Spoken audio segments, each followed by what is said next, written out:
еркектен без дейді. Ол біздің тәрбиемізбен өрім. 3 күндігін қойламаған әйелден без дейді. Көрдің ба, осының бәрі өт тұр. Енді қалған 7-еу қайда? 7-еу деген осы тұрған, мына 7 әулие дейді ғой. 7 әулие бар дейді. Немесе ол 7 тозақ. 7 тозақтан біз өтуіміз керек та. Ол қараңғылық. Осы үңгір дегеніміз сол. Мінекей. Тозақтық болмау үшін сен сол үңгірден өтесің. Әрбір тозағың бір үңгір. 7 үңгірден өткеннен кейін енді саған болашағыңды көретін, еркекке 3 жылдығын, әйелге 3 күндігін ойлаттыратын Алла тағала береді. Алладан оның бәрі. Мінекей. Осындай бұның бәрі есеп. Мына 10 санмен байланысты енді ана діліміз біздің қазір айналыққанда қазақта енді осының бәрі мына қазірдің сопылық таспиқтар 11 саны. Ол немен байланысты? 30 шан немен байланысты? Сол 30 шан 3 рет біз тартамыз 99 Алланың көркем есімі деген осы тіл білімі рухты меңгерумен байланысты. Ал 11 деген жанды меңгерумен бастайды. Жан тілмен. Сен қазақша сөйлемесең, қазақ тілін қадірлемесең, сен қазақтың ана жан бермесең, бұрынғы ата бабалар өткенден қазір осы заман барса, біз әр сөзге жан беруіміз керек. Құран арқылы. Онда сен тілді меңгере алмайсың. Соны 11 санменен аттан. 1 деген бірлік, 2 деген естік, 3 деген үштік, 4 деген осылай кете береді да. 11 қара жұмбақ дейді. Неге қара жұмбақ дейді? Себебі адам атадан Хауананы 11 қабырғадан жаратты деген. Қабырға деген не ол? Біз қабырғаны сол ғана малдың қабырғасында. Қабырға барлық нәрсені ұстап тұратын. Оның қорғаны ғой. Оның сауыты ғой бүгін боқ-қарынның бәрінің. Қабырғам қайысып дейді ғой. Күш әл-қуаттың бәрі сол қабырғамен байланысты. Енді 13 қабырға болса, енді қазір енді адамда 24 қабырға ғой. 24 қабырға. Енді қарасаң соны мына 13-ді меңгеруді Алла тағала осы әйелдерге берген. Сана деген осының бәрі 13-ді меңгеру. 11-ді меңгеру әйелдерге, 13-і оның 24-ті болсын еркекте тұрады. Керісінше еркектердің 13-і өзінде 11-і әйелдерден. Осылай қуатталмасы болады. Алла тағала ешқандай тең қуаттары жанытпаған. Сондықтан мұны әйел адам айтады да, менде не 5 бересі 6 аласың бар ма дейді. 11 ғой. Құт сүресі 11 осының бәрі қазақпен байланысты 11 саны. 11 қара жұмбақ деген не ол? Осы қара қатын дегенде қара қатын сол 11-ші санмен байланысты. Соны тіптен 11 түрлі еркек болады деген. Айша анамыздың айтқан өсиетінде соған. Соған айтқан Алланың елшісі айтқан 11-ші мен 11-ші санды еркекпін дегенде. Менің ұрығым сенің білегіңе жазылады май болып дегенде. 11-ші не? Май. Майын тамызып сөйлеу.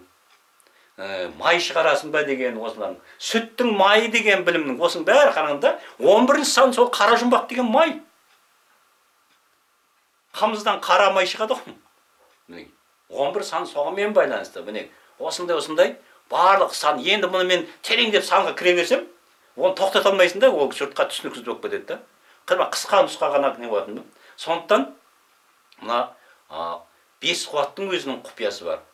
Енді мына сүйек біздің 7 санымен байланысты. Сүйегіміз 7 санымен байланысты. Сондықтан біздің мына тозақтық жағдайымыздың бәрі сүйекпен байланысты. Сүйегі асыл дейді, немесе мына сүйекке таңба дейді. Атырып сүйексің ба дейді. 7 сан осы біздің сүйегімізбен байланысты.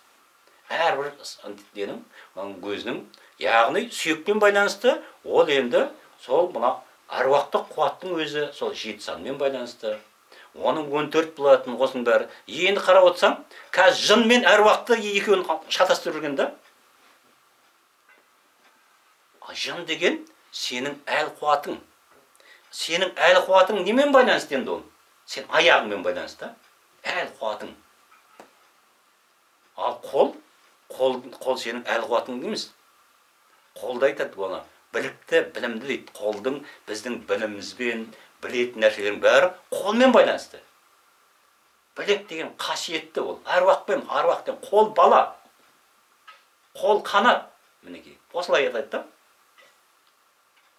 Енді ол немен байланысты сонда? Барлық жаратылыстан барлық нәрсені қолмен істеледі. Қолмен істейді да, оны мойынмен көтеру керек та. Жамандық істесең де, жақсылық істесең де, жүк деген сол, қолмен істелген нәрсе. Сондықтан ол қасиет қаяқтан пайда болады? Қасиет қолдан, қасиет сөзден. Мінекей, сен қазақша білмесең, сен қасиеттісің. Мейлі орысша, мен 10 тілді біле бер. Сен қазақ тілін майын тамызып сөйлей алмайтын болсаң, онда сен қасиеттісің. Енді қасиетпенен әл-қуатты екеуін іс-қимыл әрекет дейді. Оны Шәкәрім атамыздың жаралыспасы қозғалыс, қолғалысқа керек қолғабыс деген. Жаралыспасы қозғалыс дейді. Бірінші жындар жаратылған, қозғалыс жаратылған. Жердің бетінің бәрі қазан, неше түрі мамонттар, соның бәрі не? Осының бәрі қозғалыс, алып қозғалыс. Жаралыспасы қозғалыс, қозғалысқа керек қолғабыс дейді. Сонан кейін бар адам жаратылды. Мінеке, осы екеуін қосу көретін, осы екеуінің арасын қосатын, не тұр енді арасында? Сөз тұр, мінеке. Сондықтан айтады, енді сөз деген кие. Сендердің міндетсіп берген садақаларыңнан дейді. Көркем сөздерің әлде қайда артты дейді. Қазіргі уақытта әйелдер, қазіргі уақытта перліктен әбілістің жүйесі шабыт беріп жатыр. Сөйлемесе отыра алмайды, біреуді түрту керек, өрдің артық екенін көрсету керек. Сайттың бәріне қарасың, бәрі мақтан. Мен ананы түзеймін, мен айтқаныммен жүрсе, бәрі ақылшы, бәрі білет қалай осы өмірдің екен. Бірақ өзінің қайда баратқан өзінің тағдырынан хабар жоқ та. Олар осындай әбілістің әскерін көбейтіп жатыр. Мұнеки кеше ғана ең керемет деген, кеше айтты, шындықты айтып отыр дейді да, неден көрсетті ғой, Шымкенттің жігіті. Жақсы айтып отыр да. Ыбырай Алтынсарин туралы айтып отыр, бәрі айтып отыр. Ең соңында алды да сөзімен арасында соны нені бүлдіретін әбілістің сөзін қосып жіберді да. Ол қандай? Ол айтып отыр да, біз енді сендер дейді, намазбен сұрағандарың да дейді, қар жау деп, қар демады деді. Құдай біледі оны, Құдай біледі. Сен қарыңды. Сен намазыңменен мен қар берем деп, Алланың уәдесі жоқ. Құранға қарсы шығып отыр да. Сен намаз арқылы саған ол тағдырларыңды түзейсің деген жоқ. Намаз сенің өзің үшін. Сөйтіп алдап отыр да, мешітті көркем болса бәрі дейді. Жоқ. Адал еңбек, қатесіз сөз. Мінекей, кірсіз ақыл болу керек та. Сонымен адам көркем болады. Адам жүрегіндегі мешіт болмаса, соны қаншама айтып келіп, айналып келгенде, соның бәрі әруақпенен байланысты екенін бәрін бірде бір сөз айтпай кетті. Құранды жасырды көп аяттардың бәрін. Ал енді қазіргі біздің еркектердің осындай әзіз өтқанын айтты ғой, сыртынан. Мұратханды дейді, троспен тұрғыза алмайсың деп. Ол қаяқтан болады? Ол талғатқа дейді, оны бағаттап отыруың керек дейді. Ол Нұрмағамбет анандай жамбыл қазақ емес, оны не дейді? Сөзден бағалап отыр да. Оның ісін көріп отқан жоқ. Істері бар бұлардың. Қайсысы Нұрмағамбеттің де ісі бар. Әйтеуір өздерінше амал қылып жатыр ғой. Бірақ сөздері жоқ, соны айтып отыр да. Міне қалай? Сендер жеңіп қалып осыңдар деп. Сондықтан сөз деген ажалсыз әскер деген да. Сондықтан қазір сендерге дейді. Алла өзі көрінбейтін әскерлермен көмектесті. Қандай әскерлермен көмектесті сонда? Сөзбен. Олардың сөзін төмендетті дейді. Қазір мінеке біз сөзімізді жоғарлата алмай жатырмыз. Әрине біз жеңіп қаламыз. Біз сөзіміз өткен аз. Әйелдер ғана айтып жатыр. Еркектер сөз айта алмайды. Керісінше қазір қартаң бір арабша латынша жазып гуля деп ақыл айтып отыр да. Кімді айтса Гүлнар Өскемендегі ой жормаса екен деп. Масқара ғой енді қарап отырсаң. Оның тіптен ой жорылып жатыр ма, оны менің өзім анықтай алмаймын. Оның ғылымы бар. Аятқа сәйкес келіп, соны ол білгіш өзінде. Көрсету керек қой, міне көрдің бе? Ол неге осыларға сөзген? Ата жолында қазір неге бата құмар? Әбіліс оларға шабыт беріп тұр да. Әбіліс түртіп тұрған нәпсісін қоздырып тұр да. Батаменен сөйтеміз деп, соны өтірік сөз көбейтеді. Жалғандықты көбейтеді. Ең қауіпті қазір сол өтірік бата беріп, өтірік көріпкелдер біздің арамыздан. Олар көп қазір. олар қайта соны тізгіндерін ертең соны ұқсат беріп қоятын болса, болды бастайтын. Сырқат белгіні қоям, анау деп жазылып отыр қазір. Көбісі өтірік арасында. Бәрі жалған, іблістің үні тұр да. Ал онымен сендер әйелдер соғысу қиын. Ол бір күнге кәдімгі арп-арп етіп шыға келеді. Мен жесір едім дейді, мен анау едім дейді. Бұған еркектердің сұсы сөзінде тұр да. Сөз, менің бар ұтқаным, Алла тағала мен сөз бар қылды, сөзге құмар қылды. Сон әбден Алматыға келіп, ешкімге сөз айта алмай ішім пысып жүрген кезде, осы ата жол басталды да қуанып кеттім. Мүмкіндік бар да сөйлеуге. Сосын сөзді бастадым, жұрттың бәрі мен қашатын тұғын. Не айтып жүр мұна деп. Сол өзімнің арамыздан қашатын тұғын. Айтпайтын сөзім жоқ, сөйтіп өзім сөзімді түзеп алдым. Қызылордаға барып, 4-5 сағат отырып уағыз айтатын едім да. Тамақ дайындап қойған ғой. Сосын айтып, 4 сағат сөйледіңіз ғой, шай ішейік дайын дейді да. Сол кезде барып сағат қарасам, мен баған келгеніммен 4 сағат отырмын. Сонда 4 сағат тоқтамай сөйлейді екенмін да. 4 сағат тоқтамай 30-40 адам жиналады, солардың бәрін талқылап айтып қойдым. Сөйтіп мен сөзді көбейтіп алдым да, дұрыс сөзді Алла тағала мана айтқызды. Сосын менің әскерім бар. Әскерім болғаннан кейін енді абайла деді, мен соны тексердім. Менің қателігім де осы болды, бірақ бір жағынан ол керек болды. Ал баратта жалғыз өзім сайттарға кірем, өзінде көп кезде сайт деген. Сөйтеді да мына алатта мен шамалы үйреніп алғаннан кейін ата жолын айта бастаймын. Сені өйту құрту керек, ана прокурорға айту керек. Ол деген сендер сектансыңдар деп шығады. Сосын мен сөзбен бастаймын. Ана ең болмағанда, ең соңында Түркістанда Құлқожа Ахмет деп, Маңғыстауда Пірбегет, Мединеде Пір Мұхаммед, Арыстан бабам пірім болып, мыналарды атып өтті деп жазамын да. Сөйтсем талай құлайды, оны кейіннен барып түстім, біреуін компьютер бұзылады екен біреуін. Ана сөз ғой әскер. Сонан кейін айт, сен енді ол сөз деген сенің иманың қуаты, сен иманың жоғалтасың деп та. Өйтіп жұмсай берме, иман бер деп айт деді да. Бірақ сонда да кейде тілім қышып кейбіреулерді ай деймін да, оның мен болмайды, менің сөзім ауыр болып кетеді. Сонан кейін мен көбінесе қазір қашам жаба саламын да. Ана шығарып тастай саламын. Соны мына еркектер айту керек еді да. Сөзін көбейте алмай жатыр. Ауыздарынан сөз түсіп тұр да. Бар, амал әрекеттер бар, әйтеуір. Құдайға қамшы ұстап жатыр. Бірақ сөз жоқ. Қорқақ. Оны неге? Ана әбіліс қорқақтық салып тұр.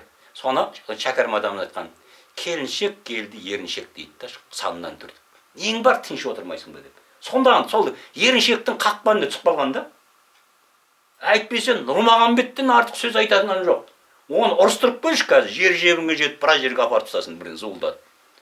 Қандай небір сөздер шығады да, қандай шешендік сөздер шығады. Бұрынғы қазақтың сөздері шығады және. Жүйесімен айтады. Неге соны көркем пайдаланбайды? Қазір түртіп қойшы қазір. Талғат түртіп қойшы, оның боқтағанда 77-ге жіберсін сосын. Қазір оны айтпайтын жер, бірақ неге сол өзі шымкенттік қой енді оны. Екі сөздің оны. Осының бәрі мен ғой. Осы шымкенттіктер құртып жатыр. Екі сөздің бәрі шыдан басталады да, қаншама іблістің әскерін көрсетіп жатыр. Соны Алланың елшісі айтқан. Адам деген өмір бойы тозақтық пенде амал жасап жүреді да, жәннатқа кіреді бір сөзбенен, өлер алдында бір сөзбен жәннаттық болып кетеді деген да. Немесе өмір бойы жәннаттық амал жасап жүреді да, бір сөзбенен тозақтық болып кетеді. Бір сөз деген не ол? Сөз бір деп тұр ғой. Сөз бір қалай болады? Мінеке Құранның 7 үніменен біздің өзіміздің ділімізбен бәрі қосылғанда ол бірге айналады да. Единица деген сол бір. Кезінде төре деген бір сөзділер болған. Бір сөзділер төре деп атаған. Сонда кезінде кей хандар деген өзінің уәзірлеріне бір сөзді шеше алмаған үшін басын алатын болған да. Бір сөздің құпиятын, Шыңғысхан бабамыз бір сөзден қате жіберетін болса, басын алатын болған. Міне осындай болған. Төре деген сөзбен байланысты. Енді төренің қызы ғой алдымызда отыр Алтынай. Олан анау үйде жүрген қыз жақсы айтады сөзі. Міне төренің қызын намыстану керек қой. Төре деген соны Алла тағала бұнда сөздің қуаты тұр, ана жауып тастаған да әруақтарға. Киеге. Алланың өзі деген сол иелік әр нәрсенің киесі бар. Сондықтан мына сөзге жан беру үшін бізді жаратқан. Мына нұр дегеннің өзі, нұрда ол іс амал бар. Нұрда. Онда үн жоқ нұрда. Іс Алланың тілі үнсіз тіл дейді. Нұр деген сөз Алланың тілі ғой. Сол үнсіз тіл дейді. Нұр бізге іс амалдар. Бір істі Алла қаласа бол деп айтады дейді да. Бол. Ал үн қаяқта тұр? Үнді Алла тағала бөлек Құран қылып түсіріп қойған. Үн Құранда тұр. Үн қайда тұр? Үн діліңде тұр. Сол діліңдегі тірілікте енді саған берген сөзбенен ана іс амалға қосқан кезде сендердің дейді. Мына көркем сөздеріңді, амалдарыңды көркем сөздер көкке көтереді дейді. Көркем сөзің болмаса, сенің амалың тұра береді. Өлгенше артың айту барады дейді да, артыңнан. Өлгеннен кейін асықпай барады артыңнан. Оған дейін көтермейді. Сонда сен тілегің қабыл бола ма? Сен көркем сөз көп айтуың керек. Соны меңгеруің керек қалайда. Сөз айтпадың да, сөзіңде әскерің болмады ма? Сөзіңде кең болмады ма? Сенде бата болмайды. Қабыл болмайды, тәтуа болмайды сенде. Міне, құпия қайда тұр? Сондықтан баста дейді, сөз еді дейді. Сөз Құдайда болды дейді. Құдай деген не ол? Құдай деген ол іс амал. Қазақта айтты, құдайсыз қурай сынбайды деп тұр. Құдай деген Алланың іс амалы. Сол. Ал сөз деген ол адамның ол періштелігі.